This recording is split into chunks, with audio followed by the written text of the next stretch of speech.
All righty. Welcome everyone to the book club on Unsafe Space. I am your host, Carter Laren, and I'm joined as almost always by the bad mama Carrie Smith, who I will hopefully make her video work here. Carrie, say something. Hi, Carter. There you go. It's working. We're using Zoom for the first time in a while, so this might have some problems. If you guys are in the video chat and you're not talking, could you hit mute on your microphone when you're not talking? That just helps us weed out any background noise, like dogs or anything else in the background. Or unacceptable opinions. And there's a lot of people here this time. Why don't we introduce ourselves? Can we do that this time? Is that cool? Yeah, let's run through and everyone can introduce themselves. Why don't we go in the order that I see you on my screen, because otherwise I think everyone probably sees something different. Tamara. My name is Tamara Wilhite. I am a freelance technical writer for Pay and do science fiction, horror, fantasy, industry writing on the side. Cool. Welcome. Hi, Tamara. Wolfgang. No, Wolfgang's not going to say anything. All right. Wolfgang will come out later. The famous Dr. K. I don't know about famous. Hi, I'm Carlin. I mouth off on the internet quite a bit. Sometimes people listen to me. That's it. The Honorable Nicole M. Pratt, Esquire. Hi, I'm Nicole. I'm a stay-at-home mom. I got 4 kids and a mom. I have my own that I take care of, and yeah, that's how I spend my time now. Nice. Hi, lady. Mr. St. Thomas. Hello, everyone.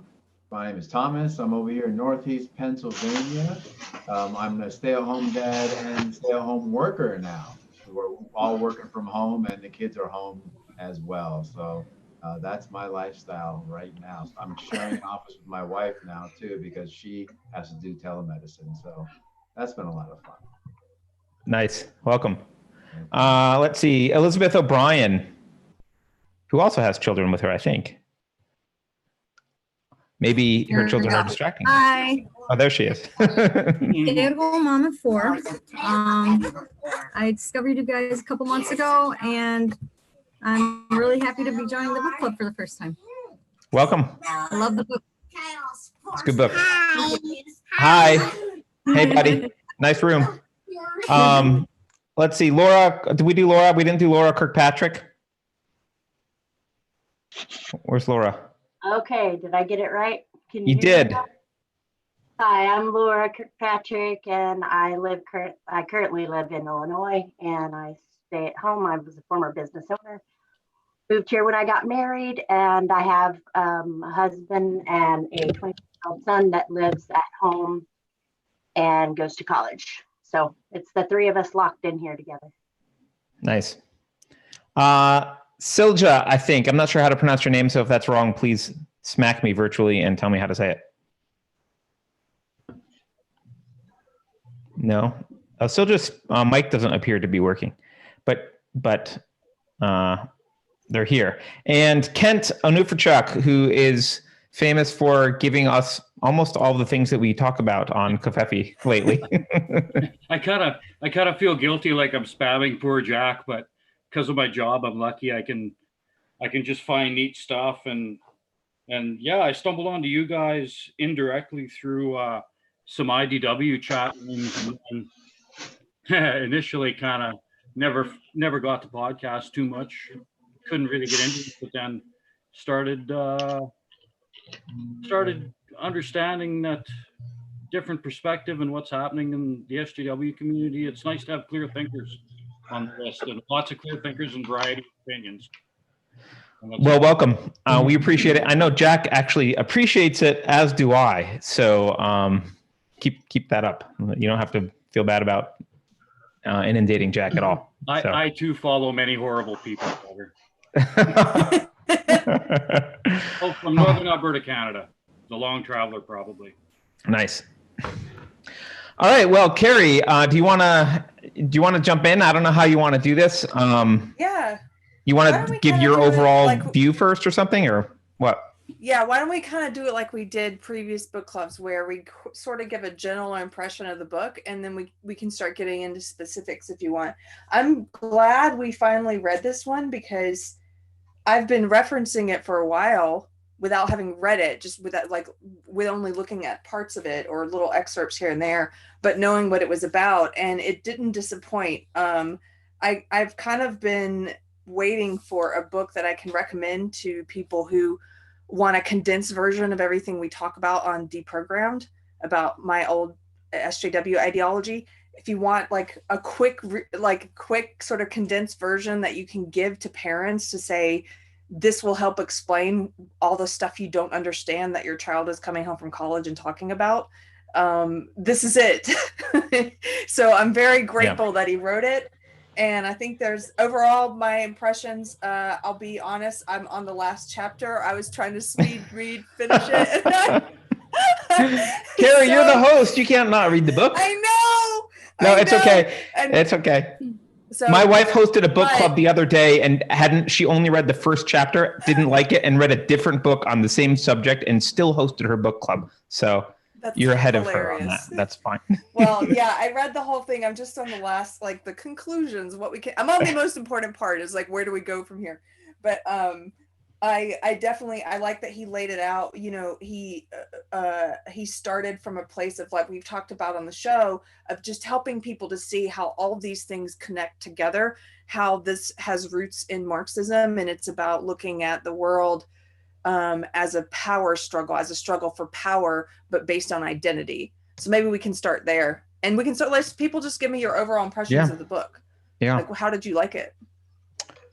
I mean, Carrie, I had a very similar reaction in that I would recommend this book to a lot of people. I think it's a great condensation of everything that we've been talking about for the last 2 years on Deprogrammed.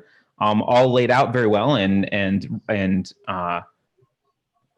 sourced and explained, and I think it's really, and he's got a great vocabulary. I was looking up words, which I always like to do.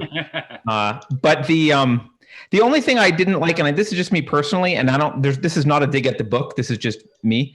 When I read nonfiction, I want to learn something new, and for me, this was like everything we've been talking about said better than we said it, but it wasn't new stuff. It was all like, okay, this is all stuff I know. But I would still really, really highly recommend it, because I think you and I are unusual in that we spend so much time looking at this stuff, that we kind of have seen all these arguments and all this stuff. But I really liked it. I thought it was really well done. So let's just open it up. Who else has comments? And then we'll get into questions. I think, go ahead, Thomas. Oh, sorry. I feel somewhat similar to what you said, Carter, in the sense that a lot of the stuff was like, yeah, I feel the same way. And I kind of know these things, but it was nice to see somebody put it together in a way that linked a lot of things and wasn't mean-spirited either. And I've often felt like whenever I bring some of these things up, because I was actually in a progressive Facebook group almost as a conservative consultant, to be like, hey guys, this is kind of where things are going, and I think these are your blind spots, things like this. And it always felt like I was being gaslit, like, well, it's not that big of a deal. I mean, is that really what's happening? What about the context? And it was nice to see all the stuff laid out, like, it's not just the context, it's not just one-offs here and there, it's really happening, and it's happening a lot right in front of our noses all the time. Yeah, he did an excellent job of that. Dr. K, what were you going to say? Yeah, I mean, I totally agree with what Thomas just said, and I appreciated it being laid out in just like that very logical way that, you know, all these little things that we see, because it's all the little things. It's not like big things. It's like little things that show up in every single part every day consistently in the same way. I thought that was really valuable. But what I really wanted to say was I listened to the audio version, obviously, because I'm knitting, and to hear him read it like with his very droll kind of like British accent, it was the best thing ever. Oh, he like, read it himself? Oh yeah. It was very, it's like some of it comes across as like so snarky and like, I can't even believe I have to talk about this, but I have to. And it was like the audio version is very good.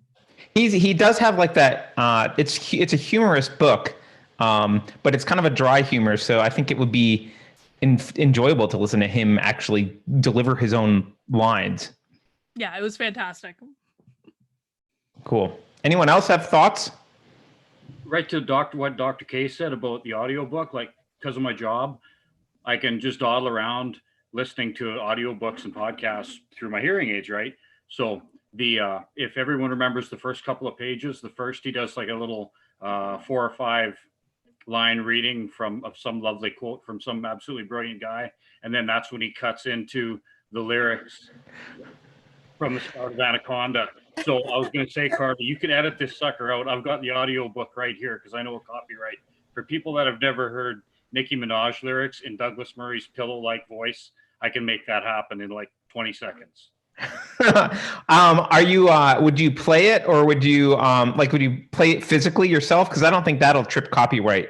Okay, yeah, I got it. I got my phone. I just got to unhook it from my hearing aids. I'll make a happy noise when I get it queued up. The only thing is we're on Zoom, and Zoom is very heavily compressed, optimized for voice. So it might not work very well, but we can read the lyrics though for people. Should we read the lyrics, or do you want people to hear them? Someone has to do a fake British accent if you read them. It's all you just volunteered, Dr. K. No, I can't do a fake British accent, but someone else can. Carrie? Great. Whenever he's interviewed, he is such a great interview person. I mean, his interviews are amazing. I haven't seen him interviewed. Oh my God. He's so good. I'll try to think about the one that I liked the most because it was really funny. Roger Scruton. Yeah. One of the last interviews with Roger Scruton before he died. That was really, really good. Which one? Roger Scruton. Sir Roger Scruton. That dude.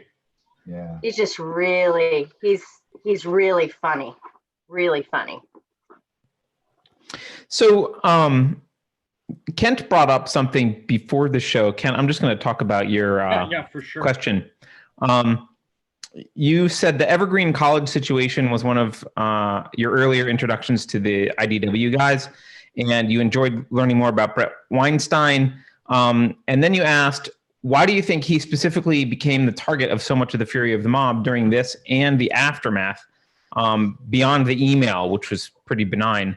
Can we ask Dr. K first? Because you were interested in her opinion as well, and I don't want to bias anyone. I've got my own opinions about it, but let's hear what Dr. K says about that. About why Brett became the target of all of this? Why specifically Brett more than others is more of a target and has received more fury from the mob? Because he didn't apologize. Because he said what he was going to say and he didn't apologize and he didn't back down. And even when he had this mob of students outside his classroom, he even didn't back down them. And that's what they want. They want people to apologize, to bend the knee. He didn't do it. Yeah. So that's my number one reason as well. He didn't apologize. I think there's maybe a secondary reason though.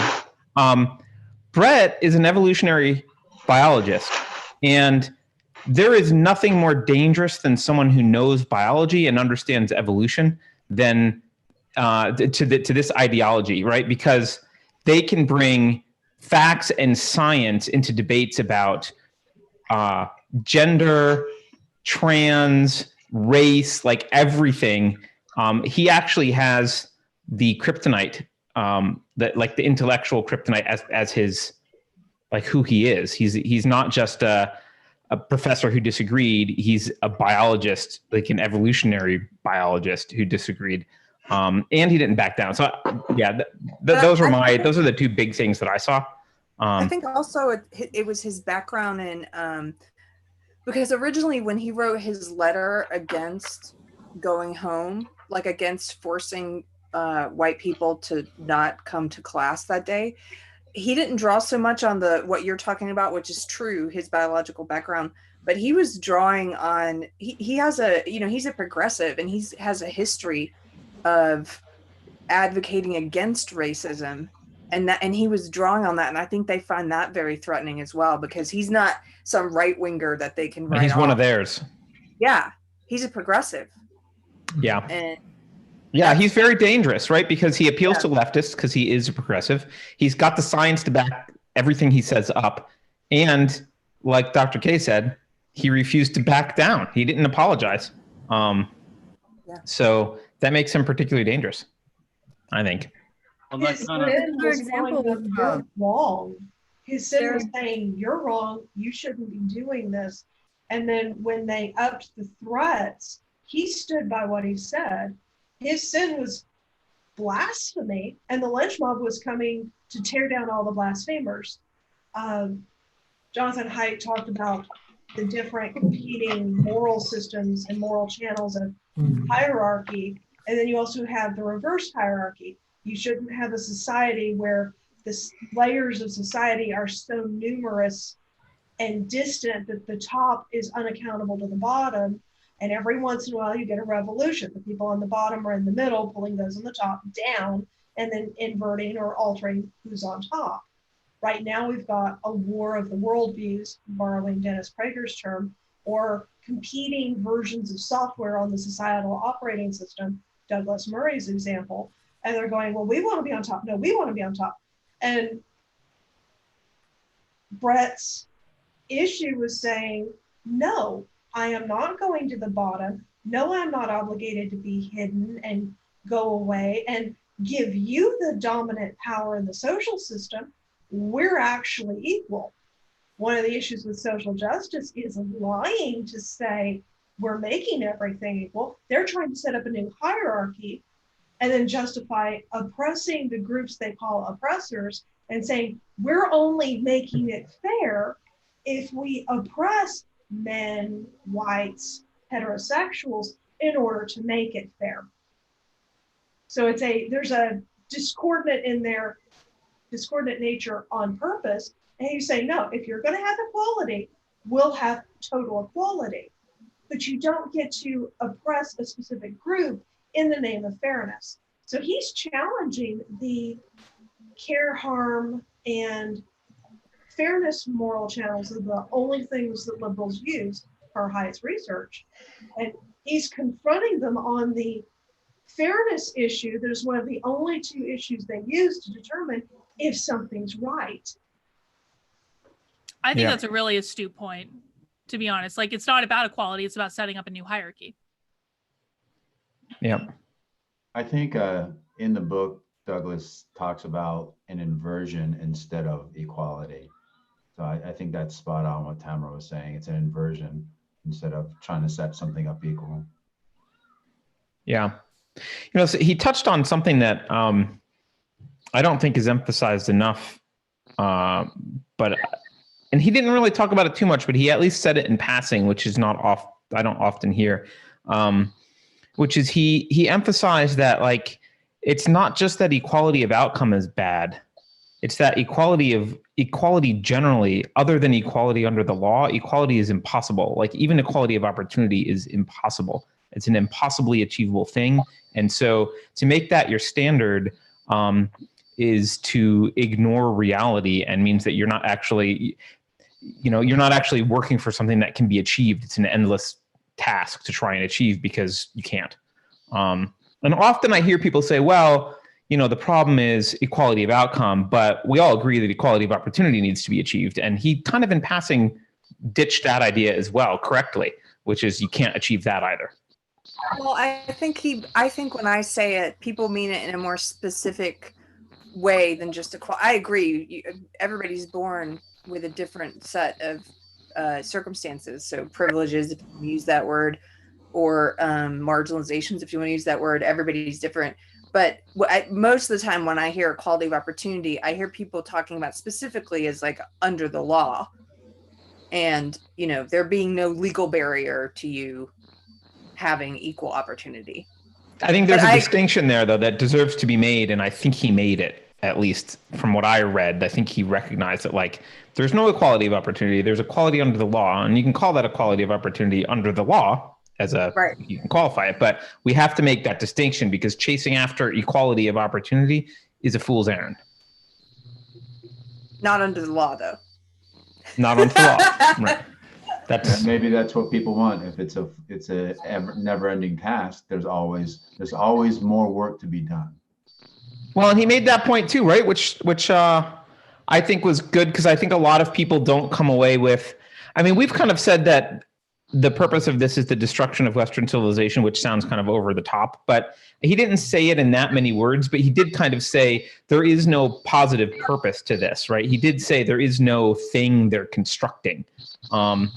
It's not about constructing anything. It's just about perpetually being in this state of upset. That's kind of what I took away from it. Hey, so Yeah, I think we get Steven just unweaving. joined us.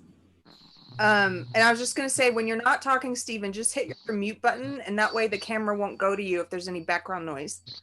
Okay, thanks. FYI. But hi, welcome.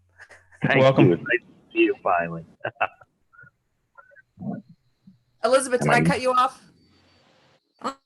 Oh, no, I was just saying, let's see, in the conclusion, he says that, I mean, all of this is just about us unweaving, this impossible idea to unweave of all these different issues.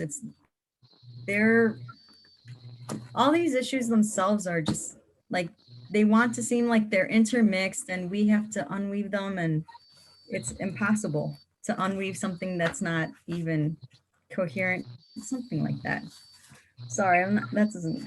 No, you're right. You're right. And I think he made another Because good the point. interlocking oppression.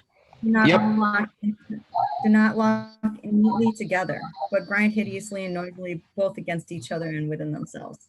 So yeah, it's just an impossible unweave. Yeah.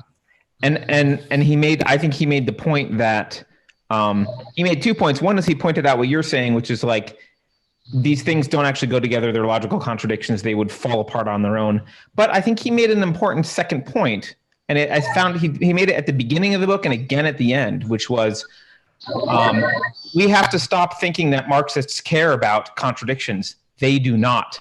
And so the idea that they will somehow see the light, that they're self-contradictory and correct themselves, is something we can't rely on because they don't care that there's contradictions logically. That doesn't bother them. Yeah, Thomas Sowell did a book on Marxism, and to be honest, I haven't gotten through it yet because it was way over my head at the time, and maybe still is. I'll check back in.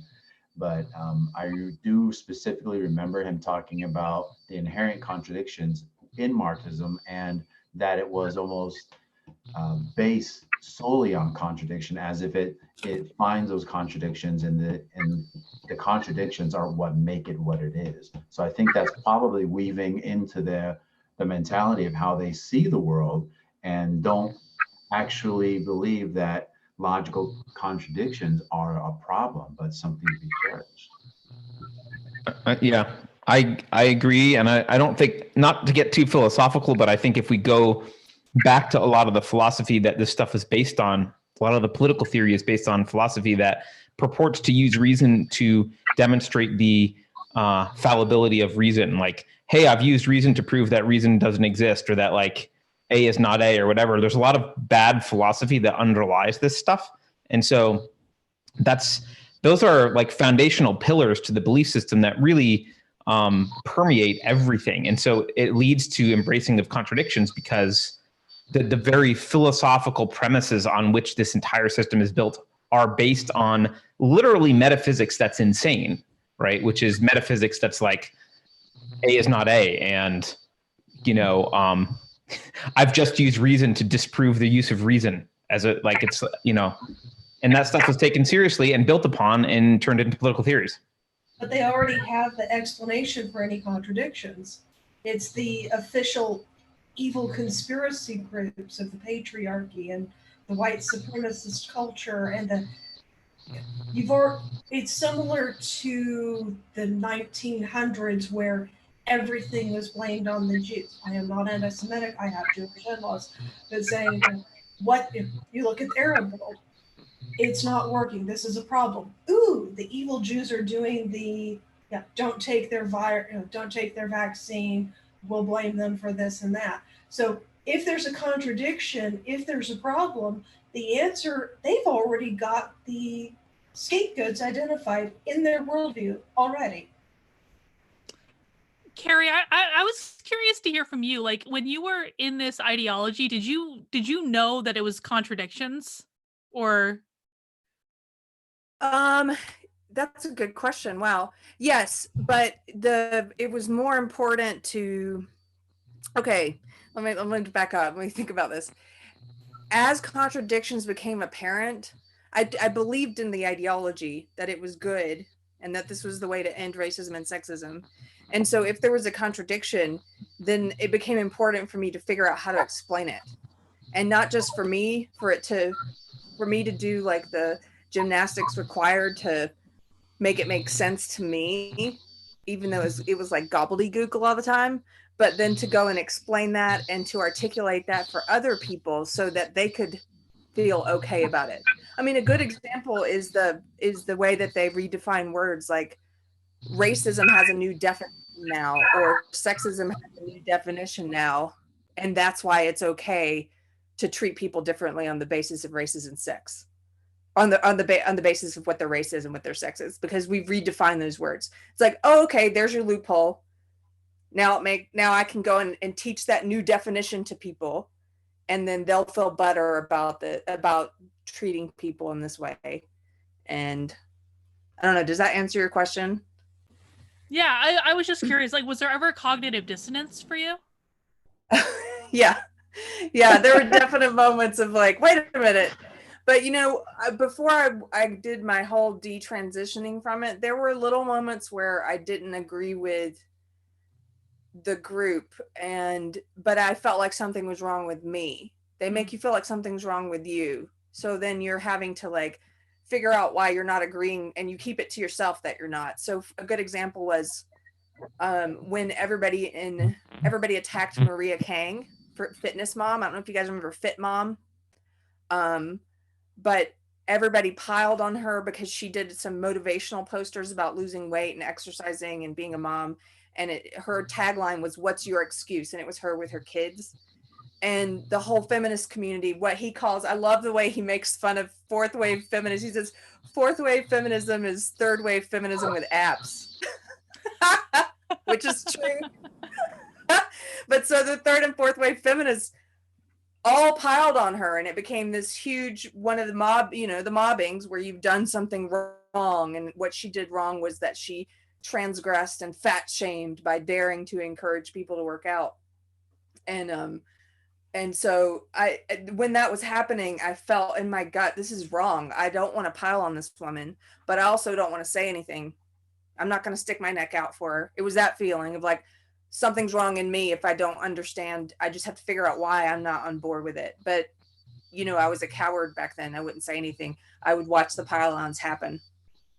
So are you saying that you got really good at rationalization when something, like you would see a contradiction and the writer got really good at rationalizing where the elephant's going?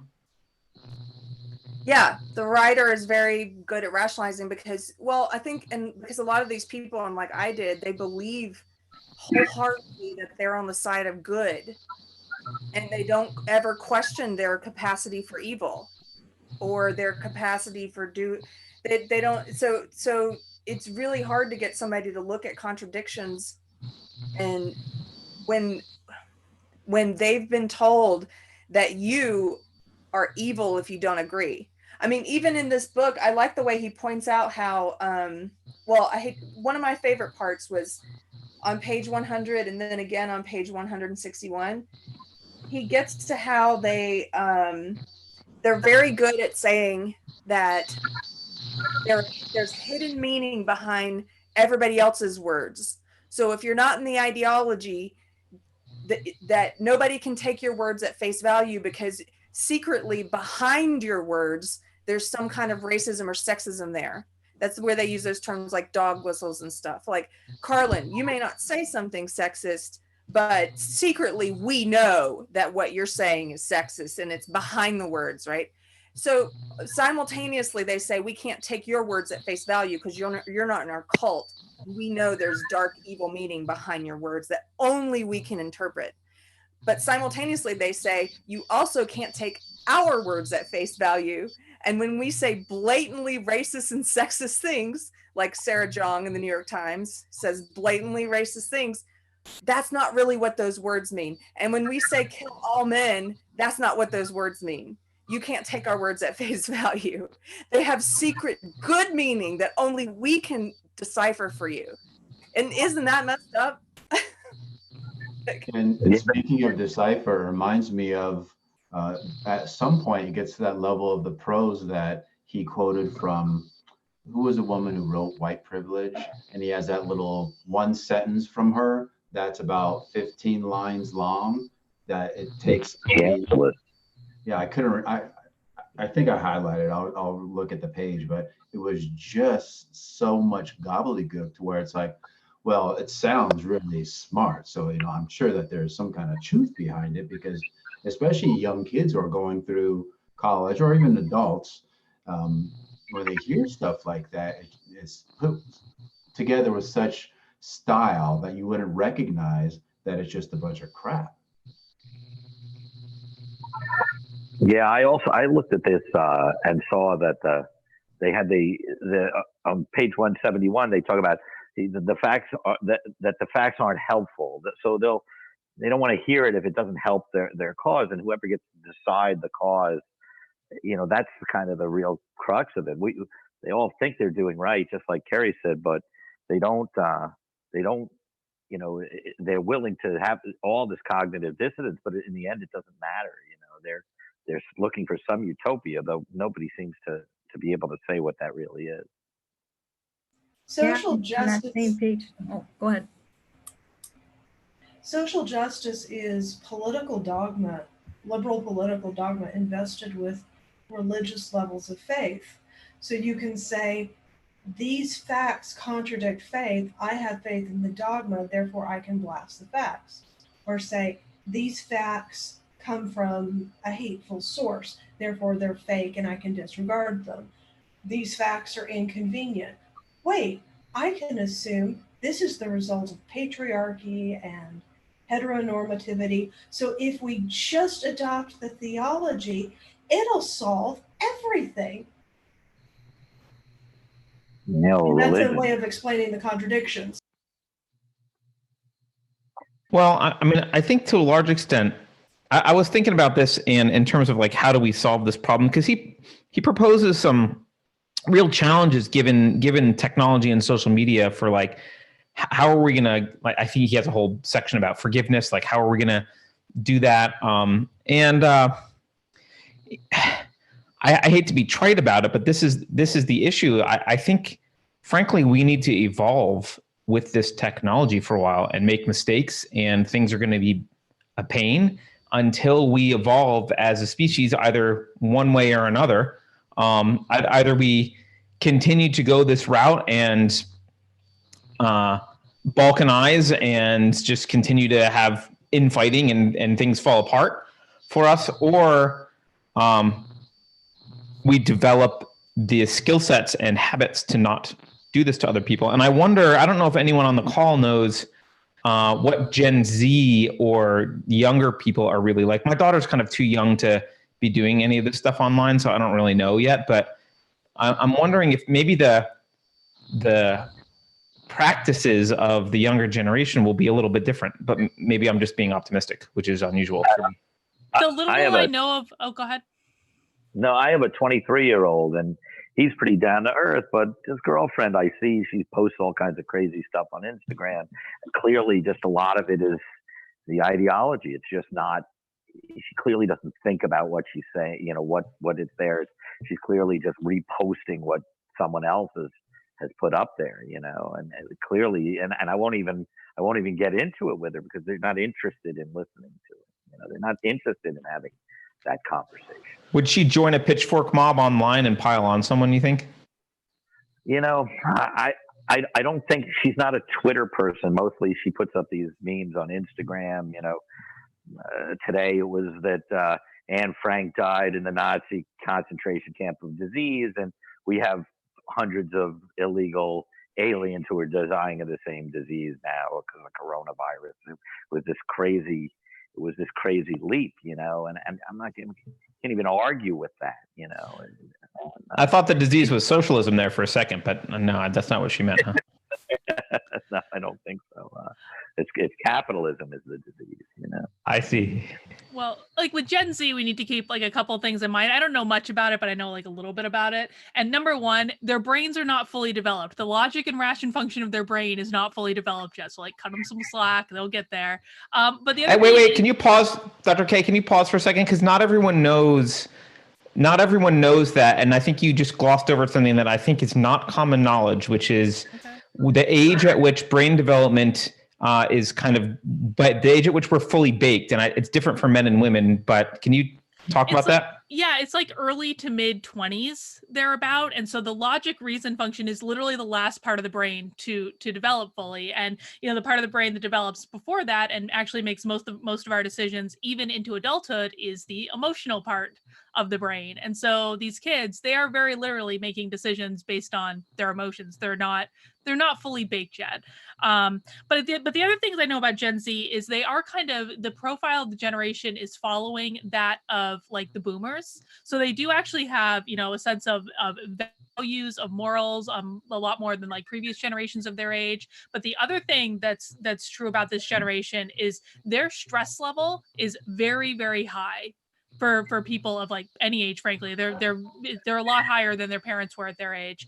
And so I really attribute a lot of that to a lot of this nonsense that's going on, that's keeping them in this constant state of stress and outrage. And I think it's going to be interesting to see how the outcomes of that, to be honest. I mean, just physically, that's one of the most unhealthy things to be in, is that like a constant state of stress is extremely unhealthy. Yeah. I think Carla, do you think it's manufactured stress, or is it made up stress, or is it an actual thing? Because I see a lot of screaming and yelling, but I don't see the actual areas of stress. When I was young, blah blah blah, we all had life. We've all been through these things. Yeah, but what you got to understand is that ooh, hang on, I just got a bunch of feedback. What you have to understand about stress, it doesn't matter if it's a made up thing or not. If it exists as being true in the person's head, then it will cause real stress, regardless of if their perception is correct or not. Right. So you're saying, Dr. K, that stress is really, it's how you mentally respond, and you get the hormones released, whether or not there's a tiger chasing you. If you believe it, then your body responds as if there's a tiger chasing you. Yes. Yeah. I think my Gen Zers, a lot, what I'm seeing, I think, out of them is actually a lot of natural rebellion to the millennials that behave so much like in this madness of crowds, where they might act like boomers in some ways, but it's almost a natural thing to push back on what the older cool kids lay out as like what you have to think. So I do think they are under a tremendous amount of stress. And I think it's real. I absolutely think it's real. The amount of stress that school puts on them to constantly be focused on grades and achieving test scores in order for their school to get paid, and everything that sort of tumbled out after No Child Left Behind. The kids operate under this constant, like, you have to get into college, you have to get everything perfect, you have to be extremely well-rounded, or you're not going to get into college. And if you don't go to college, you're a bad person. Kind of constant barrage of influence, not to mention they never, ever, ever get a break. So like, I know that, when I was a kid, it was one way. And when my mom was a kid, it was one way. And we all had our real challenges, but these kids never, ever get a break. It's constant, the media and the feedback from their peers. So I think they are under a ton of stress. You know what strikes me as odd, Nicole, though, is that, and maybe this is just like an old curmudgeon speaking, but it seems to me like we learned more, but we're under less, but we did less. Like it seems like kids today are being kept busy doing a lot of things. There's a lot of demands on their time. There's a lot of like requiring that they, spend time volunteering or spend time doing whatever it is. And they're asked to put a lot of time and effort in, but their actual level of education is far behind my generation, and I think probably even farther behind my parents' and grandparents' generation in terms of what they're actually learning. That's not what they'll say. That's not what they'll say to you, though, because I know that my son and his friends think that their workload and that their educational requirements are way higher than anything we ever. Well, I think their requirements to work at it are very high. But you can objectively look at like standard stuff and what kids did in the past and how they like vocabulary words that children knew 4 generations ago by graduating high school and what they know now, or math, or like any standardized subject. By the standards of my grandparents, our kids are much dumber, but they certainly are working a lot harder. So it seems like the school system has just given them a lot of busy work and a lot of stuff to do and stuff to take up their time and stuff to stress them out, but not really taught them anything. Well, because they have to spend so much time teaching this stuff, teaching these crazy ideas and the whole new social structure that they want to put in place, that something's got to give. So forget cursive writing. Now our kids can't, read the Declaration of Independence. They can't find the United States on a map. They can't, let alone another country. There's no geography. I mean, all of just basic sort of subjects go by the wayside because everything is so constantly focused on, let's talk about how this, affects transgender people. Well, and everything has to be focused through that lens. This reminds me of the chapter on technology and when he specifically tackled the changes that Google has made to search results and how they're editing history, they're rewriting history, and that they're, kids, I was thinking about that in the far-reaching implications of that if it continues, not just with search results. But, one of the examples he gave was if you look for European art, and instead of finding like actual historical pieces of, the most important pieces you need to know in an art history class, they have selected for you to find specific ones of paintings of people that fit whatever demographics they want you to see, as if the paintings of Black people they've selected were famous at that time in European history, and they weren't. It's like they're reteaching a false history that didn't exist. And how far is that going to go? Wow. Well, we're going to find out because we're all stuck with them right now. I think at least for the next month. And my 16-year-old was just complaining about his social studies class and how hard that's going to be, because he said mostly we just do like group work, or she just kind of lectures us on how bad white people are. And I'm like, okay, well, awesome. I can't wait to hear these lectures, and I can't wait for the rest of the parents to hear what you guys are actually learning. So I think this might be a silver lining inside of COVID. The educators are terrified that you're going to find out what they're learning because they're not learning anything. And Carrie, you brought up the Google stuff. That's one part of the book that actually I feel like I did learn something about, because I knew it was happening, but I didn't have the specific examples that he gave. And the examples I went and I had, while I was reading, I went and Googled, I did image searches. I went to a clean browser with no history. Like I made sure, it was a nice clean search, and he was right. But one thing that I found out is I also went to DuckDuckGo. And I think one of the things that he mentioned was you search like white couples or something, right? And it showed you, Black gay couples or whatever it was, which was true. DuckDuckGo wasn't actually much better, which I think, I don't want to go blame. I do blame Google, and I do think they're doing what he says they're doing. But you got to understand something else. image searches don't work through looking at the image. Like there's not a computer with like a great AI system that's got great visual processing that looks at an image and figures out what it is and categorizes it. Images are predominantly categorized through tags, which means that most of when we talk about white couples in society, most web pages that talk about them are doing so in a negative light and trying to show alternatives to like heterosexual couples or whatever it is.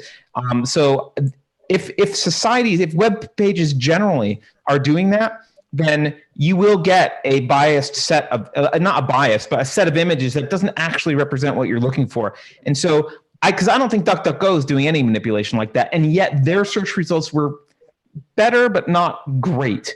And so that may more be a reflection of culture and what people are talking about online and how they're tagging things and what language they're using around images. Yeah. And how do you account? Some of the same stuff. So I'm sorry, Carrie, but just as you said that about European art, I Googled European art, and one of the first things that came up is, I think it's the creation where God's pointing and they're almost touching fingers, but it's all of nude Black women. That was one of the first things that came up with the European art. I was like, wait a second, I don't think that's the way it went. No, Michelangelo totally did that. That's his original work. Yeah, I mean, it's a beautiful thing, and there's also another one of these two old men making out. It's like it is kind of weird, but I do think what you said, Carter, is very relevant, because I think it is very much the way people talk about the things that we're looking for, as opposed to Google giving us what we think we want to visually see. That's a really hard problem to correct, right? Because if you have a culture full of people who, if they have any, let's just pick European art. If you have a culture turning out people who, if they ever write anything about European art or ever talk about European art, it's only in a negative light and only to show what art should have been there or whatever, then that's going to skew any kind of results. And you got to remember, Google, no search engine, the internet is not a history archive, really, right? It's what people are talking about now, but for actual history, you need to actually go to history books and look at actual primary sources and actually learn history. That's different than a Google search of people talking about something historically. But it's not just Google. I mean, I think Google's a great example of what history will be skewed through that lens. And if they're looking for something like European history and trying to pull images out, but it's also happening in academia. We've talked about on Unsafe Space before about the colleges that are getting rid of like European art history classes. And right. That's my point, is it goes beyond Google. That's my point. It goes beyond Google. But I'm not convinced it's just about, we can talk I don't want to go down a rabbit hole about DuckDuckGo and why that might be showing up that way as well. But I think Google is doing something. I'm not making an argument that Google's doing nothing. I think Google probably is doing something, but I'm using DuckDuckGo as like a baseline and say, well, even DuckDuckGo is skewed. That skew is probably because the internet's probably skewed, and the internet's probably skewed because of the culture and universities and everything else we're talking about. So, which just makes it more of a daunting problem for me, which is like, okay, well, it's not just fixing Google. It's like, we have a lot to fix here. We're turning out generations of people that like this. This is what they want to do. They want to rewrite history. You also get systematic oppression by algorithm, because the AI is censoring opinions, censoring sources, censoring even words to say, we will only show you what we approve. And that systematic oppression, Douglas Murray said, Silicon Valley is further left than academia. Academic management is further left than the professors, and the professors are further left than the public. This has truly been the march through the institutions, and now they're imposing oppression by AI to censor, filter, and throttle to make sure that the information people get, the news people get, is overwhelmingly reflecting their filter, regardless of the truth. Yeah. I mean, as someone who's been in Silicon Valley, I mean, he's spot on. The Valley is the most woke place I've ever seen. You've got a lot of people who, I think you've got a lot of people who somewhat feel guilty for their success and think that the way to balance that out is to be ultra woke and to push woke agendas. That's at least my take on it. And you can't, one of the reasons I started Unsafe Space was I realized I had to make a decision between staying in the Valley and speaking my mind, and I couldn't do both. So it is really bad, and it's driving people away that have differing opinions. So it's just becoming this like little echo chamber. And I don't see it ending anytime soon. There's not really any indication that Silicon Valley is going to change. Did you guys see the video they put out on machine learning fairness from Google? Did anyone see that? The one he referenced in the book? Did he reference that? I think he might have. Yeah, he did reference it. I haven't seen it. Do you want to describe it? Yeah, it's really interesting because I think it really ties in the way that Silicon Valley thinks about social justice as entrenched, and they are manipulating search results, but the way they're seeing it is that we're already biased and they're unbiasing us. Because if you look up American inventors, there's like a delay in the fact that eventually all inventors will be half black and half white and half male and half female. So they want to de-bias you by giving you the search results to account for the delay in time by the time that social justice and equality of outcome has been achieved in their sort of utopian viewpoint. So they don't see it as manipulating search results. They see it as it was a good 3-minute video, but they basically just say, this is just what we're doing to try to make it more accurate and fair. I mean, they're extremely arrogant. They do. I will say this, all Silicon Valley views the most of America and everyone else as like idiots. And these are dumb sheep that need to be led. And we're going to, look at how Jack Dorsey talks about Twitter. He talks about he openly talks about how they need to police. He doesn't use the word police. I forget what word he uses, but he talks about policing the culture and helping to have the right kind of conversations. And they're very arrogant about their view being the default view. And that's the right way. And they're smarter than you because they made $1 billion or they invented whatever it was. And you're just an idiot. And so, the only possible reason you could disagree is ignorance on your part. I've never seen them actually question anyone major in Silicon Valley actually question their own premises. Elizabeth, I wanted to make sure you get to say what you were going to say a second ago. I saw your camera come on. I can't remember. Oh no. You know what? Now that I have your attention, Tamara Willite in the chat, she was talking about the autistic girls that all decide together that they're really trans men or sexual minorities. And I was just going to text her or, that was the saddest part in the book, that they show these things in schools. I'm a homeschooler, so I keep my kids. Good for you, by the way. Cheers. Thank you. I know.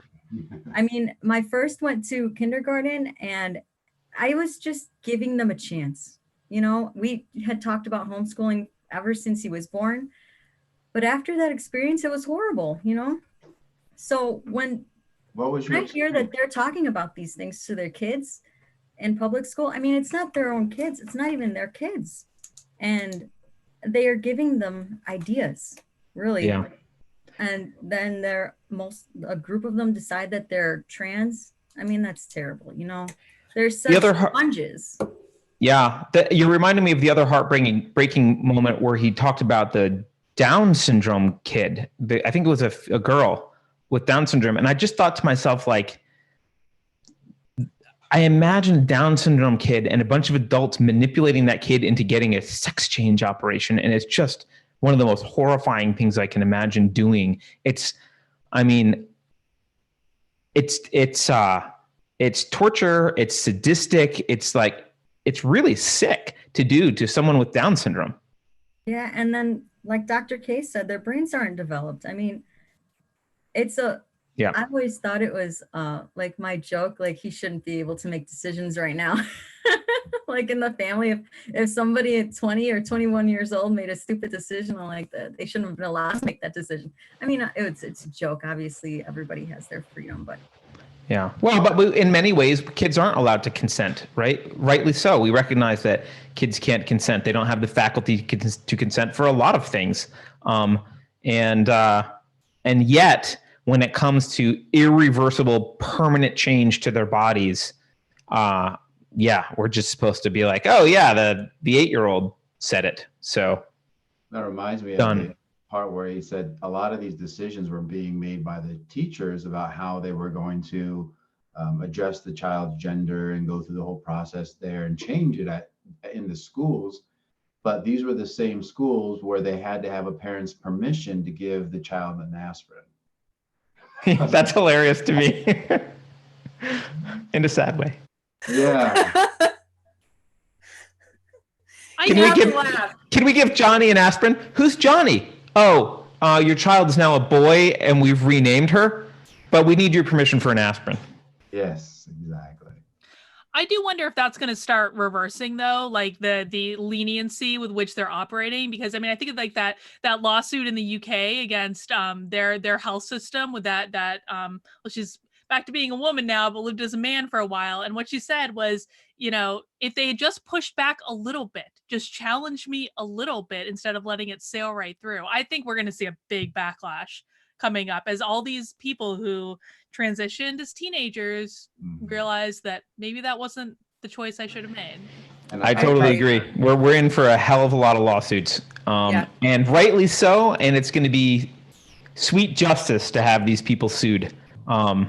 But unfortunately, the government stuff, no government agency is ever going to be held accountable. No person's ever going to be held accountable. If they win a lawsuit, taxpayers will pay, and none of the people involved will suffer any consequences. So that's the curmudgeon in me.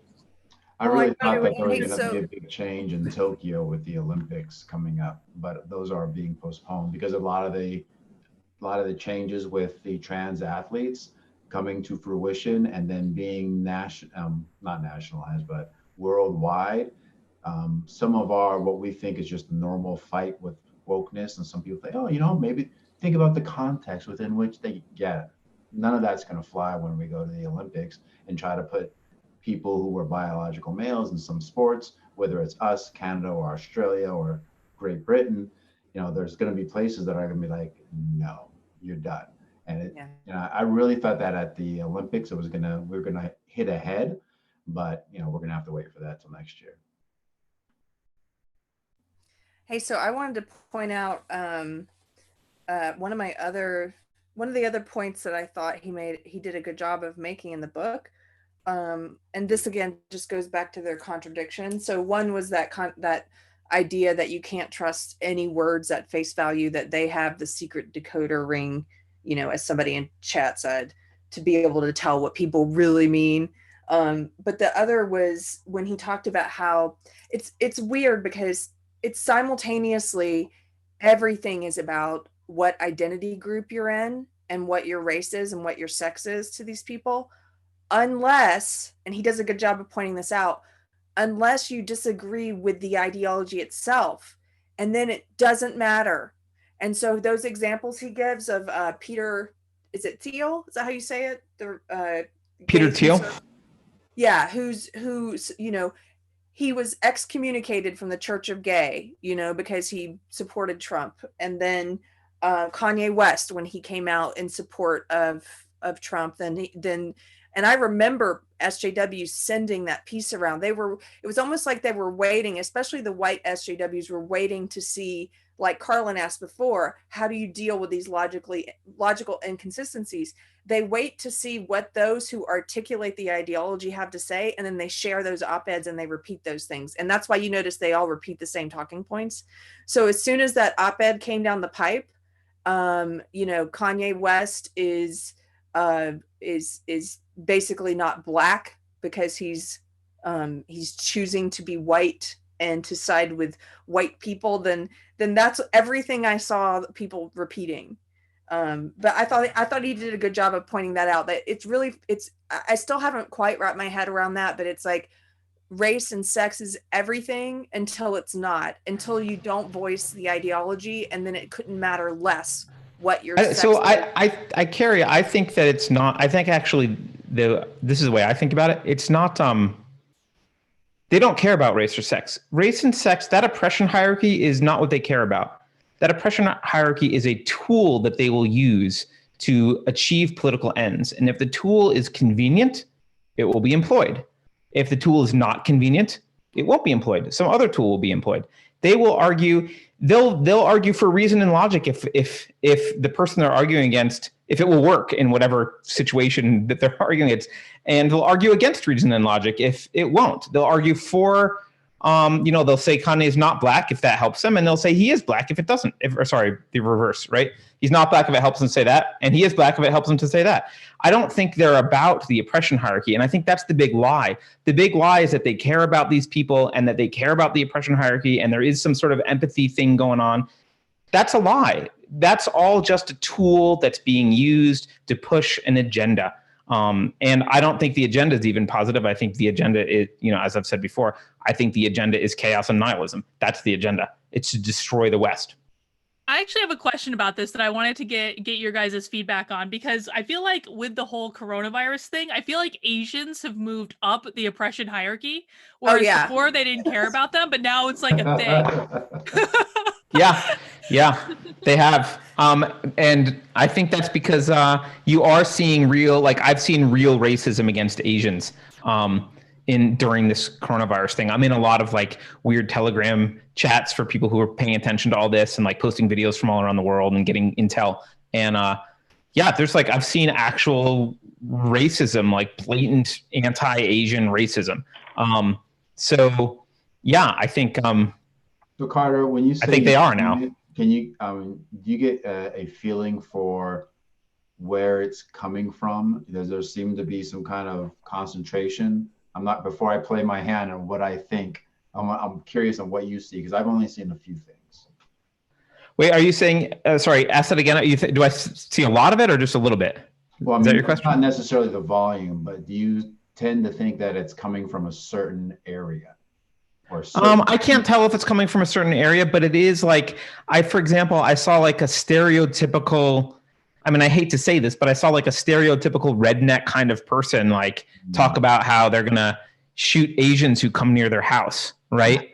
And it was all right. And they said a lot of really foul things. And it's not it was accepted in the group. I called them out on it and then they got banned and whatever. And I was look, this group is about prepping for the coronavirus and sharing intel, not bashing on people for their skin color. But so there has been some of that, and I know just through my wife that the Asian community is most of my wife's friends from China or that are in the US, they have not really been very woke.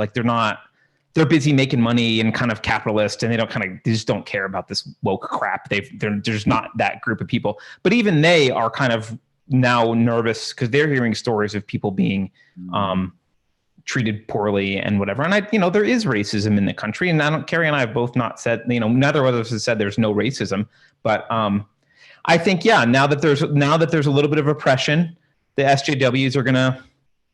I think the reasons there. that what Carlin's talking about, them moving up on the hierarchy, like you correctly pointed out, they don't actually care.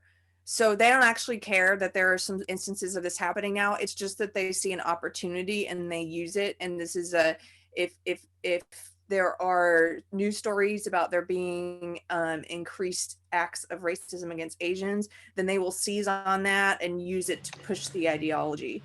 Right. And they foam at the mouth if they can get a video of someone being racist, because it's that's a tool they can use. They love it. Right. I actually think they want racism so they can share it around and prove some point they're trying to make.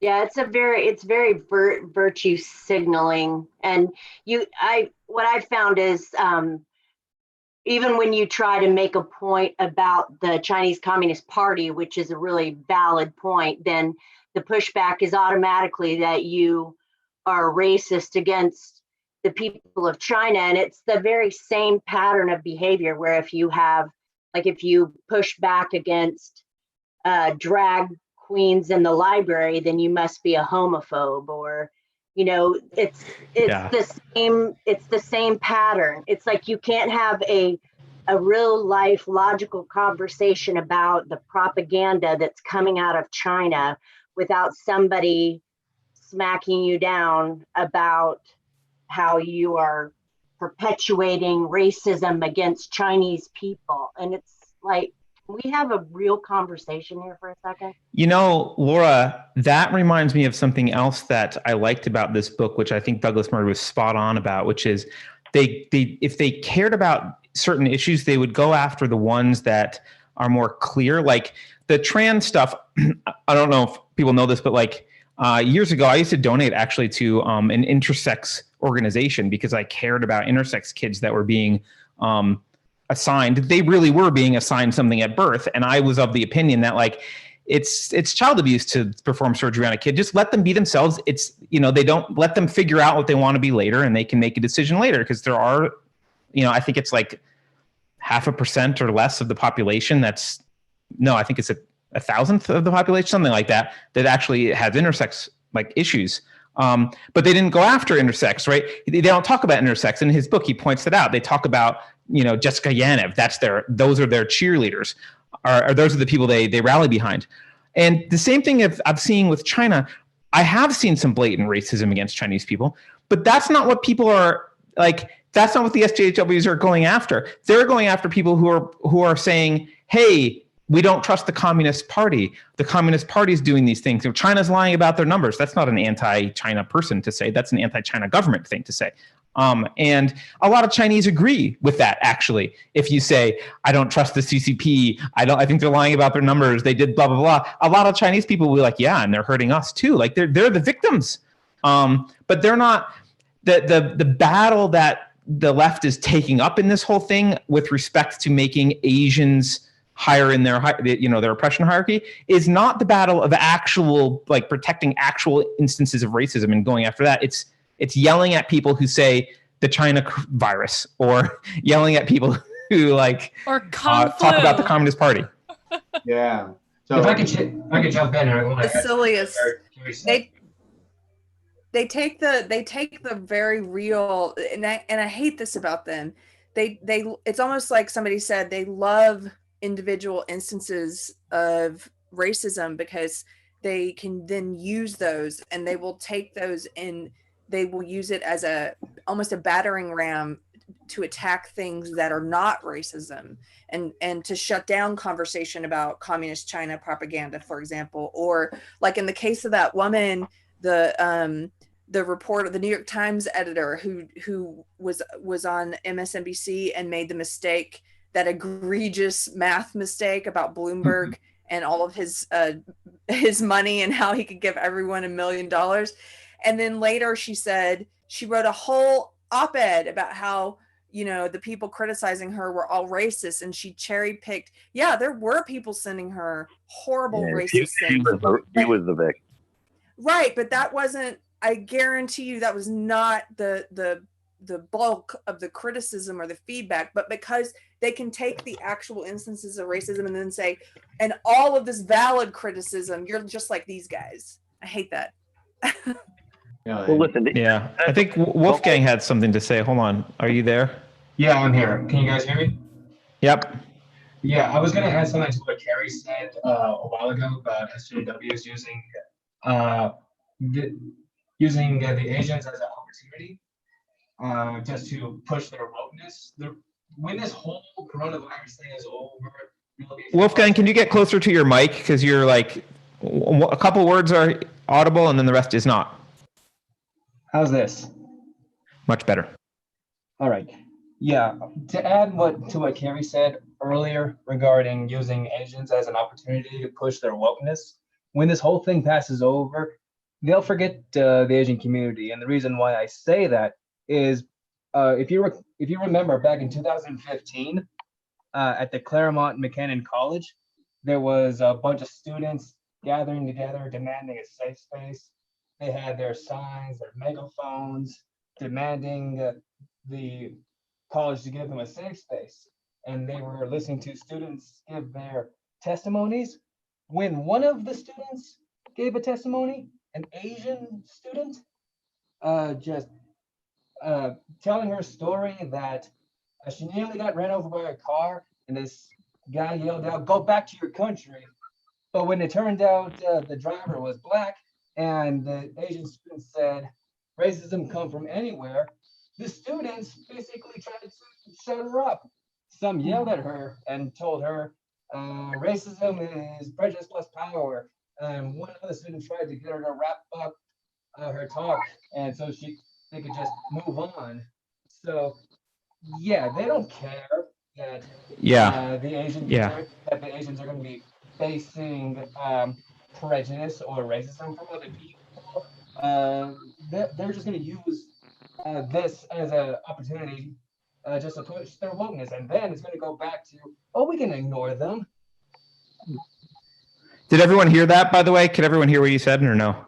Yeah, and Basically, my original question to you, Carter, was something that I felt like I was trying to watch and see what happened, because I on my Facebook feed, I still have a lot of Marine Corps friends, and they don't give a shit about posting stuff. They'll post whatever they feel like, whenever they feel like it. So I get to see a lot of things that I think a lot of my friends don't see. And they posted a couple of videos of racist attacks against Asians, but I noticed all of them were black men beating up Asians in subways and things like that. One Asian guy actually ended up in the ICU from being stabbed like 48 times. And I was like, watch, no one's going to talk about this. No one's going to share this. I see this only because they don't have a filter. But all my friends who I still follow, who are a bit more social justice-y, they're not going to talk about this. And I have not heard one peep about those incidents whatsoever. Yeah, you're right. You're right. I saw a video, I think in New York, of a group of black guys beating up and injuring, I think 2 Asian people. I haven't seen any talk about that either. I mean, and even we know that they don't care because Asians had almost achieved whiteness status. As far as the social justice warriors were concerned prior to this. I mean, there were signs in Berkeley that said, I remember this, it said, "Asian silence is violence." Right? Or so like non-Asian person of color. I've seen that term. I was like, wait a second, you guys are starting to move them into another category. Right. And they hate, let's just be clear. They hate Asians because Asians blow the narrative away, right? The narrative is that white people are horribly racist, that you can't get ahead in society because whites are racist. It's a white supremacist society, and they have a control over everything. And whites, there's this like secret cabal of racist attitudes, or even just a system that's not even talked about, but is inherently racist, preventing non-whites from succeeding. When the fact is, Asians outperform whites, both getting into college, in terms of salaries, like, and Asians are all immigrants, all of them. You know, most of them only a couple generations at best. One thing really interesting on that, Carter, that Douglas brought up in the book was that no one talks about how much more gay couples earn than heterosexual couples and single people. Totally exclusionary of race. You never, that's like such a taboo thing to even bring up. And he did it, and he sourced it too, which that's pretty ballsy. Yep. They do. I honestly, you know, I think being just, maybe this is just my friend base, but it seems like being gay is no longer, I don't think it counts for anything anymore. I think it's over I think it's over for the gays. They're done. They're, you know, they're just like us, and it doesn't matter anymore. And, you know. No, but it's just, but I think he makes a great point in the book of what happened with the women's movement and with the civil rights movement, which is, what do you call it? Like the dragon slayer who's bored. I forget. St. George.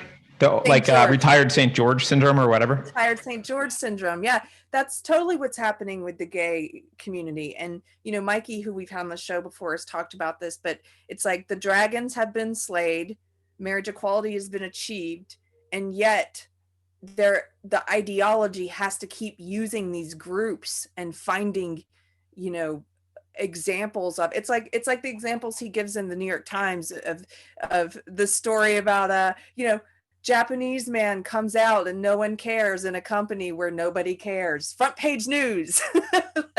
Right. Right. But I think he did a good job there of explaining how like the choice of stories is pushing a narrative, right? That it doesn't make sense that these would be the stories that are common, but here they are. And that's something that I think people don't notice, right? They'll read a story and they'll be like, okay, well, that's a story. And I read it and like, they didn't say anything, you know, that seems overtly pushing an agenda. But the fact that that's the story they chose, that's what's pushing the agenda, right? That's the most important thing that happened in the business world.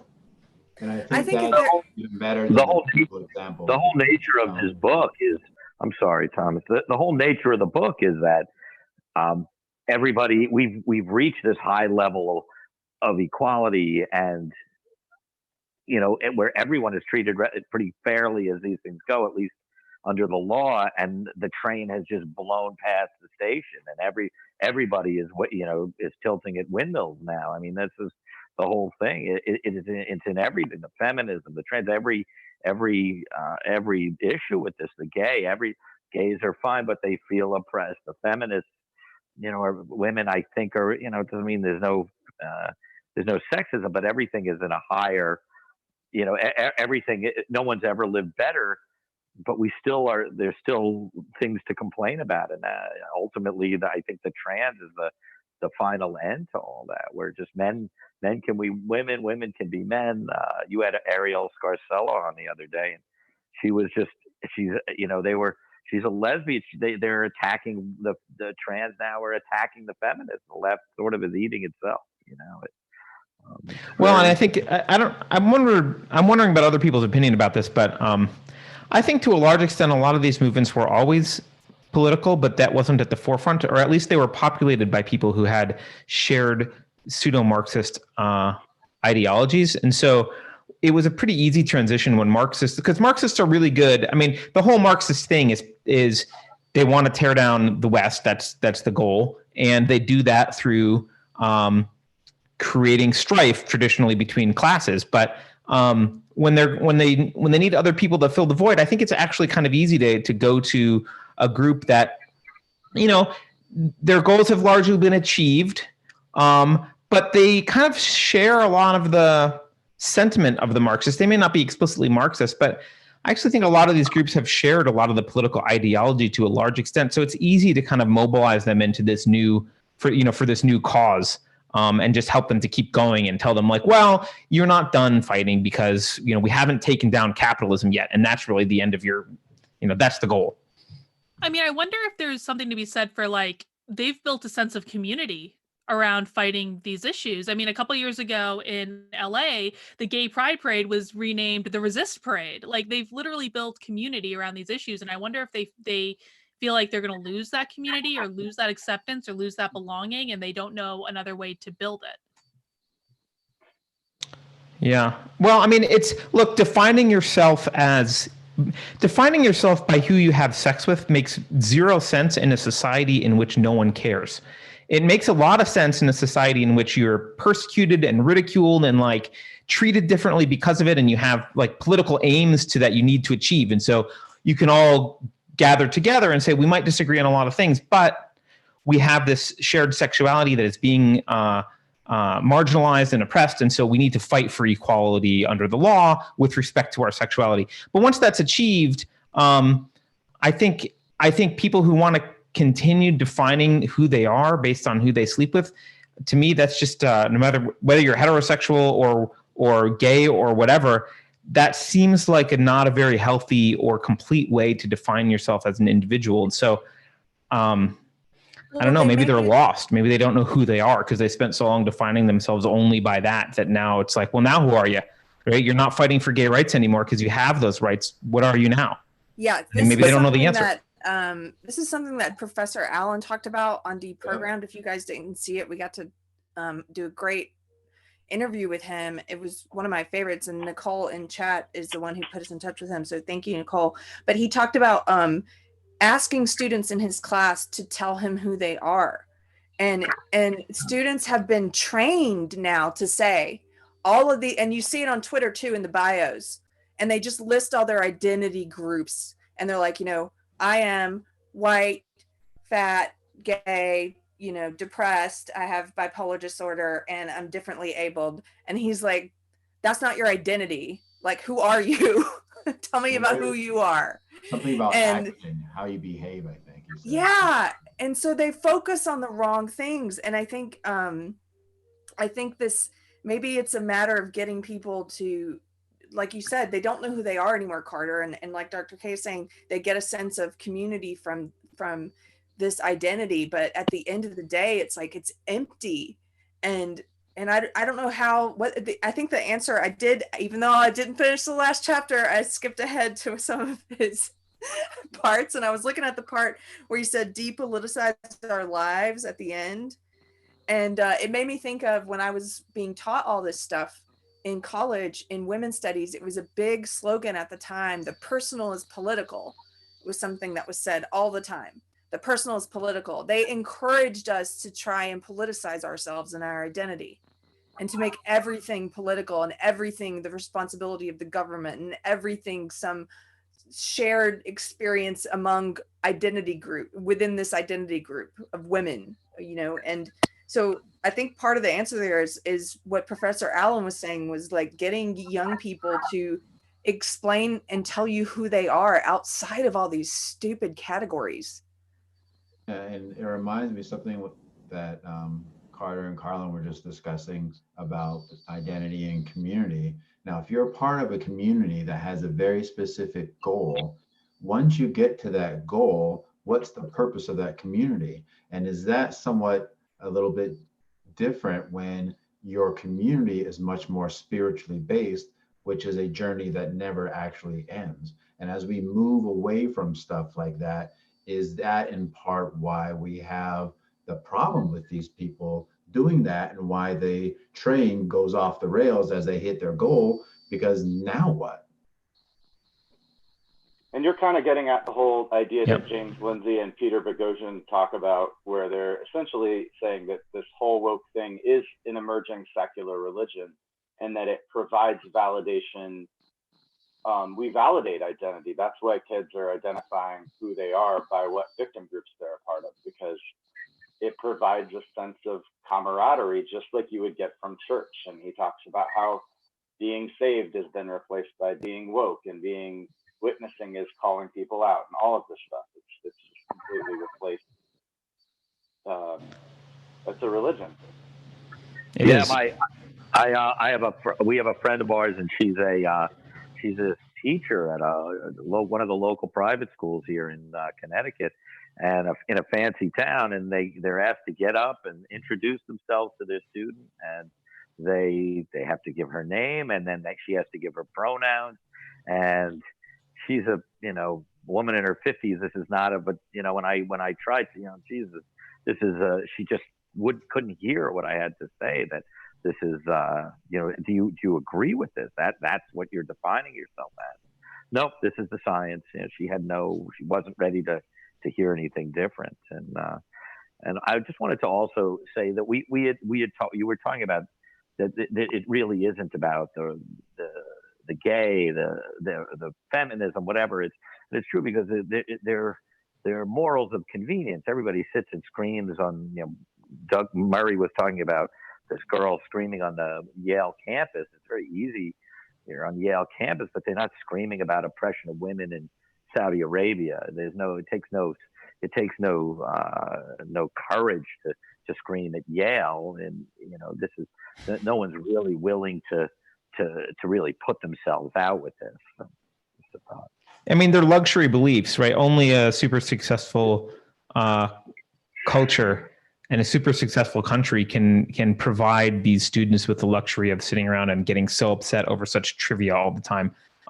It's really it's a sign of, ironically, it's a byproduct of success and leisure time that we can care about that kind of stuff. Which brings up the whole thing, which I was thinking a lot about this week, because there's been kind of a turn down the volume of all the intersex, identity, politics, even, you know, in this last week or two, when there's this common threat of the virus, all of a sudden, all these other little things that we've been talking about for so long seem to be getting more and more muted to me in my threads. It's like, is it quite as important anymore? Are we seeing that people are really marching, you know, they're like really concerned about all these different things that Douglas talks about in the book. So it's like, okay, are we, because of this collapse that we may have in the economy and with the threat of the virus, are we going to see a change in people's in what they feel like is important? Will they need to keep on with making sure that everybody has their pronouns correct, or are we going to be more concerned about other things? I feel like we are like it is going to start to take a back seat, but they're trying to figure it out, man. I've seen an uptick of it in the last like several days, especially. It's like they retreated for a little while to figure out how to handle it, and now they're starting to come back. Is there a consensus now? What is it, Dr. K? What's the official social justice stance? No, I'm just seeing stuff pop up around this being a gendered thing, or I just saw something earlier about it like having roots in intersectionality, and I'm like, they're starting to fight again. I don't know exactly what form it's going to take, but it's coming. So what Carrie was saying, where they have to see what their experts say about it, and then they can start moving that direction. Yeah, the priests and priestesses have to articulate some, you know, Ta-Nehisi Coates needs to write a piece, or, you know, Robin DiAngelo has to write something, and then they will get their little talking points and go out and repeat them. Then they know what to think. Yeah, there's going to be a lot of money that's up for grabs now. It'll be interesting. There's $2 trillion, and some of that's going to go to this sort of thing. So people are going to vie for that. Yeah, absolutely, it is. I want to make a clarification about something, because Taya was in chat. I don't know if she's still there. Taya's very upset that we're using the word Marxism. I don't know, very upset. I don't want to mischaracterize. She's pointing out that there's not an economic theory behind this, blah, blah, blah. We're not, technically Marxism is an economic theory. That is, she's correct. We're using Marxism as it's an offshoot from Marxism. It's not an economic theory, but it uses Marxist principles and Marxist methods to accomplish its own goals. So they're not actually they're not trying to implement Marxism per se. Maybe some of them are, but they're using the language and methods around Marxism, replacing class struggles with group struggles. They're not having an economic goal necessarily. I think their goal is just nihilism. So I don't feel bad saying Marxism, because I think people understand what that means, and we're not meaning the economic philosophy of Marxism when we're saying it. Yeah, and I think that Douglas Murray did a great example of a whole chapter linking a lot of the Marxist ideas to what's going on, specifically where I forget the name of the specific book, but he goes through a book where they actually talk about the process of taking those theories of the struggle between people of class and saying, well, the workers weren't smart enough to rebel, so we have to now start getting these other groups together and getting them on the same page. But the problem is that there's so many working class people who are racist, but we have to get them together with colored people. So, and it wasn't like any abstract or something that nobody's referencing. At the time of writing the book, that literature itself had more than 16,000 references to it. So it's not like he's getting obscure. That's what I'm looking for. It's not like he's getting this obscure book from out of nowhere. It's like, no, this is the Bible from which identity politics comes from. And they are not shy about talking about its Marxist roots and publishing the run-up to the book in a Marxist magazine. So yes. I often try to convince some of my progressive friends, say, hey, there's some Marxist stuff you're saying here, and I'll point it out. And they get really frustrated. But it's like, it's all the people that you learned your social sciences from talk about this stuff, reference it, and they aren't ashamed about it. They're totally open about it. I think you're talking about when he talks about Leclau. Is that right? Yes. I like that he included that. Yeah, because I wasn't as familiar with him. I reread a lot of Foucault when I was in school, but and I think we read this guy too. I just don't remember him as much, but I like the pieces that you're talking about that he included, where they're specifically saying, like you said, hey, we could, I mean, essentially they're like, we could get all these different identity group struggles and harness them for our purposes. I mean, they kind of just lay it out. What page was that? What chapter was that with the Leclau? How do you spell that? That was on the Marxist chapter. I feel like it was chapter 2 or something, or was it an interlude? Yeah, chapter. Yes. Page the Marxist 51. Foundations. 51? Yeah. Yeah, it was the interlude. Yeah, between the first and second. Yeah, it says page 55 to 58. Yeah. Yeah. Oh, I have a few thoughts about that. The leaders are. Oh, I'm sorry. Go ahead. No, good. I have a bunch of notes. So it's for that one. The leaders are unclear about how to find a way through complexities. Marxists determined to pull together all social movements under one umbrella to fight the group with power or their enemy, something like that. They're just using that same idea with different groups of people. It reminds me of kind of what we were talking about before, where we're saying they're just looking for tools. So now here's these groups that are the new tools for this end that they want. So let's see how we can put these tools together. And it's not necessarily that they care about those people, but those people are now the opportunity for them to push that narrative. And that's good. Go ahead. Who is they? I listened to a thing with Douglas Murray and Lionel Shriver on YouTube. It was a great interview. It was on March 20th, so it's very current.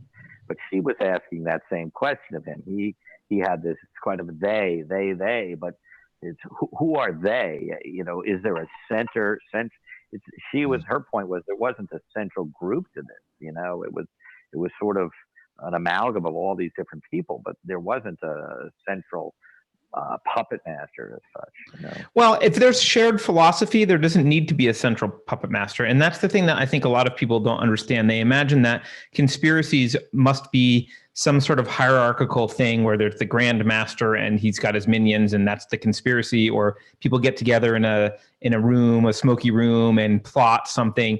But if you have a generation of people, let's just say you have a generation of social scientists or philosophy professors in college that all share, or most of them share, the same foundational elements philosophically, you don't need a conspiracy. It just happens as if there were a conspiracy, kind of organically, because they're all marching towards the same inevitable end, because they're all using the same methods.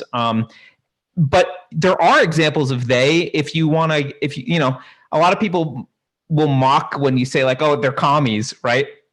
But the Soviet Union literally said, like, they literally did this. They knew one way to get to foster unrest in the United States was to encourage race wars, and they funded groups with a specific intent of like creating racial disharmony in the US. So in that sense, there was an actual they. There really was a they, and they really were intentionally doing this. And I'm sure lots of people were swept up in that, and it can continue without the Soviet Union because it took on a life of its own. Well, look at what they did. Look at what, with all the talk about Russian interference in the last election, what most of the media doesn't talk about is what the Russian trolls were doing on Facebook. They were playing off of these already deep ideological divides over this ideology. They were setting up groups and they were setting up conflicting protests, some pretending to be Black Lives Matter and then pretending to be, pro-Trump people opposed to Black Lives Matter. And it's like they were like you said, the same thing. They were playing on existing group and tribalist and race like tensions. and trying to Playing heighten both those ends from the things. middle. Yeah, playing both ends from the middle. They call Yeah. it. And I think it's easier to understand the they if you think about the opposite of a bad idea. I mean, just think about the founding fathers and where those ideas came from and how something positive. It wasn't like there was one group of people that said, hey, we're going to push this idea, and it became a part of our ingrained structure in our culture. It was something that slowly grew, and positive things can do that too. It doesn't always have to be negative. So it doesn't have to necessarily be, like Carter said, some hierarchy, but those ideas and those cultures grow through hundreds of years or decades. And then next thing you know, that's just the way people think, and then it affects the culture. Yeah, I think that's a great way to think about it. I like to think of the ideas as, well, I mean, the original word meme did not come from the internet, right? It was Richard Dawkins talking about genes, and he used memes as ideas that propagate. And I think, and I think that analogy is spot on. The way I view it is, if you have an environment that's conducive to a certain set of memes replicating and spreading, then the memes that are most conducive in that, or are most adapted to that environment, will spread and replicate. And certainly setting up certain institutions, having certain types of populations, having certain historical events, like lots of things contributes to what ideas can and can't propagate in a population. And so I think we had a population for a variety of reasons that was, and still is, ripe for these bad ideas to just spread like wildfire. You sow the seed in the right soil. Yeah. You were asking about where the social justice types would go during this pandemic, and I think I'm already seeing the literal seeds of it, where they're showing the pictures of the decreased air pollution and the cleaner canals in Venice, and going, humanity is the virus. That is not a unique thing. This goes back 40 years or 20 years ago. One of the UT professors said, if I could be reincarnated, I'd come back as a virus that killed 99% of humanity. And we need to depopulate to 500 million or a billion people. We need to kill people, and isn't celebrating, if they're celebrating death. Extinction Rebellion has been called a death cult, a middle class death cult.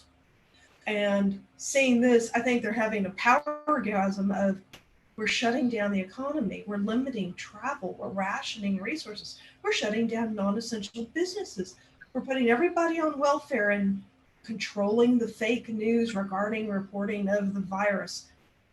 Censorship, rationing, control over travel, control over education, control over every aspect of society. And then they're saying, well, this is just a virus. We're already talking about the climate crisis. Let's use these emergency powers to solve the climate crisis. You're spot on with that analysis. That was a great analysis. And take away your guns. Yep. But you know what, Tamara, you're right. I've seen people saying, hey, look, the water over here is cleaner, or this is like the air in this spot is cleaner. Like they are out celebrating the shutdown because it means less pollution and less economic activity. And yeah, they're literally villains in like a bad movie. What was the movie? Kingsman. They're like the Kingsman dude who just wants to kill a bunch of people because that's what the earth needs. I think you're spot on. And much like Douglas Murray points out, that they won't give up. None of them will be the one to stand up and give up their job to someone that they believe is more oppressed than they are. But they're also not the one to kill themselves to help the environment. Right, but they'll certainly celebrate your death. Yeah, I see a lack of personal commitment to some of these beliefs, is what I'm saying. Yeah, absolutely. Yeah, I think that was like one of the biggest points that I wrote down from the whole book, Carrie, was that the lack of commitment on a personal level. That I think his title, The Madness of Crowds, really almost ties in to like the idea that he's essentially accusing the madness of the crowds being that they're disingenuous. He says at one point, we're pretending to be certain of things that we learned this morning, and pretending not to know things that we knew yesterday. And I thought that was just brilliant, like astute analysis of how he is essentially saying it's fake. People are pretending to believe things because they want, as you guys often talk about, power. It's really just about power. Yeah, it's to see how much can we get you to obey. I mean, he also, the other thing that comes to mind, Chris, is the scene that he relayed with the guy at Evergreen, and the students were like, "Put your hands down, do this," and he was like complying. Like they just want compliance. They just want, and the best way to get compliance is to just constantly change the rules all the time and make sure that you keep up. And that's all it's about. It's really all it's about. The identity groups, to some extent, are just the Trojan horse. They're the beautiful, they're the Trojan horse that lets you into their institution, and then they destroy it. Yeah. Yeah.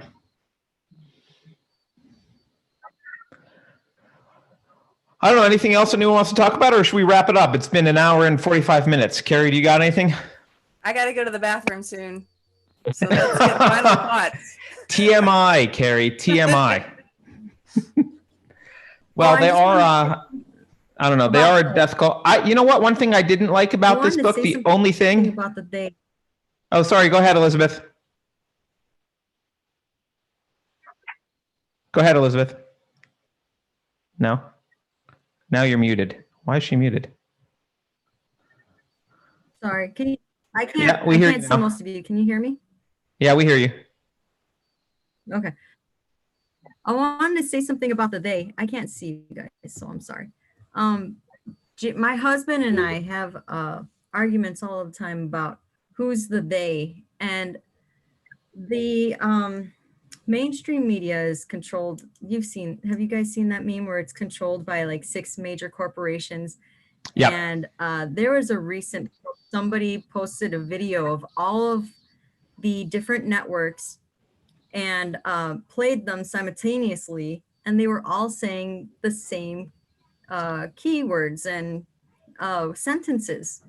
And it was really scary because, that just enforces the point that I think there is a group of people that are trying to control all of these agendas, because Murray said at some point there was all these issues were almost non-existing. And then at some around 2007, I think, or 2015, I can't remember what year, but he said they all reemerged. So I think, and I hear my family, especially repeating the news and their whole issues as their new agenda, their own personal new agenda. So I think there is a there.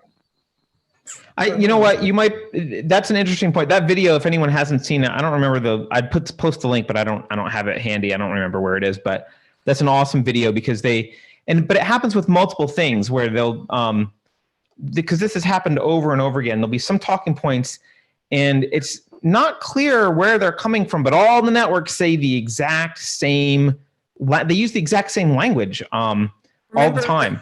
Easter worshipers instead of Christians. Yeah. And I'm still not convinced that means that there's someone giving them orders. I think it might just mean that they kind of talk to each other and kind of like, oh, this is an important story. Yeah, we should talk about this. And like they kind of all just have the same language by default in many ways. But, they're certainly not independent thinkers. We know that that media isn't thinking and deciding what to do anyway, like independently. They're all pushing agendas and they're all pushing the same agendas, basically. E.C. Homer says the Bilderbergs. Yeah, I mean, there is the Bilderberg Group, which not a lot of people know about. It is a thing. The Bilderberg Group meets, I think it's annually. I don't even think U.S. presidents are invited all the time. Maybe sometimes. I think Obama got to go. I doubt Trump gets to go to Bilderberg meetings. I have a friend of a friend who was on the steering committee of the Bilderberg Group. She's like a very well-connected person. They're kind of crazy and spooky. So does everyone know what I'm talking about? No. No. Look up the Bilderberg Group. It's like a weird thing that sounds like Alex Jones would rant about it, but it's real. They meet. They are basically an elite group of, I don't know, 1 to 200. I'm not sure the number. People. It's like the Rothschilds.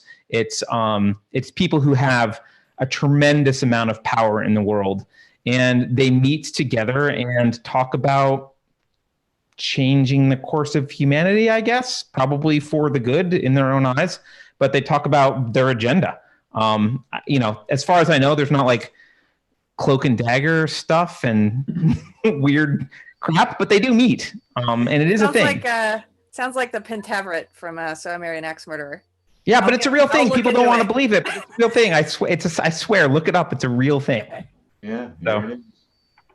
Yeah, I was listening. They did a thing on the Koch brothers and these guys and Sheldon Adelson. And some of these guys really have these long views of 20 years, 30 years out, electing state officials in weird posts. And in Virginia, they'll elect a district attorney or something. And, because they're trying to change the culture in a long view. I don't necessarily vilify them, but they are part of the they. There's a website. There's a Bilderberg website. I'm going to post in chat. They have a website, so they're not hiding. They're out in plain view. They're not hiding. Have you guys listened to Eric Weinstein? I think his idea about the gated institutional narrative and the distributed idea suppression complex were really fascinating takes on who the they is. I'll listen to that. Can you repeat that or put it on Zoom? I wanna look it up. Yeah, absolutely. I'm sorry. Yeah, I haven't listened to that. I know Eric Weinstein is Brett Weinstein's brother, and I've heard him. I don't follow. I'm not sure if he has a podcast or not. So yeah, if you could share the link, that would be great. He has a new one, and it's brilliant. Really smarter than his brother, and that says a lot.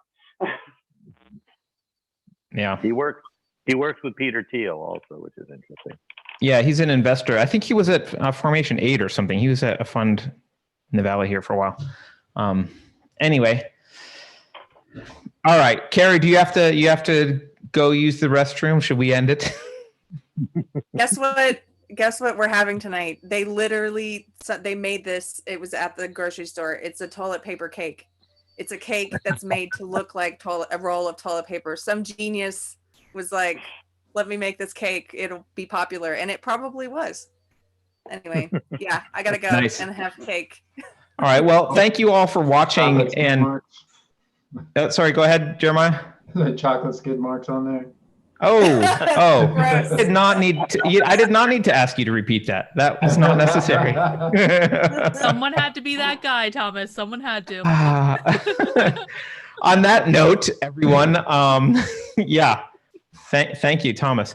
On that note, thank you for watching, everyone. We will see you for Kofefi on Monday. And so thanks to everyone for joining the book club, both in chat and live. So we'll see you next time. We don't know what book it's going to be next time, but take care.